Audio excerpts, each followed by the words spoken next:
President Moon Jae-in made his first phone call to his Chinese counterpart Xi Jinping since the COVID-19 outbreak and discussed ways for the two countries to combat the epidemic together. They agreed to share clinical experiences and strengthen cooperation between quarantine authorities. It was the first phone meeting between President Moon Jae-in and his Chinese counterpart since the COVID-19 outbreak. During the 30-minute call, the two leaders agreed to strengthen bilateral cooperation in fighting the virus.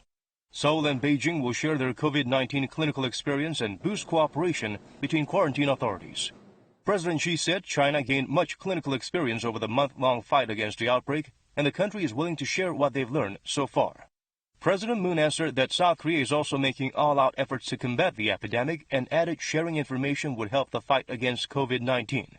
He also thanked China's cooperation when Korean nationals were flown back from Wuhan and asked for the country's support and interest in protecting Korean expats and businesses in China.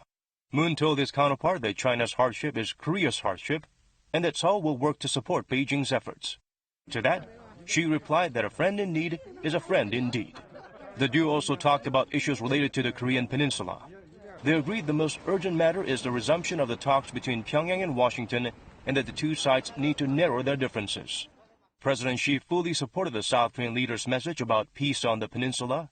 According to Cheongwadae, Moon emphasized that inter-Korean cooperation would facilitate the North Korea-U.S. talks. The two leaders also agreed that President Xi's visit to Korea before July will proceed as planned. The two countries' foreign ministries are to work out a detailed travel schedule.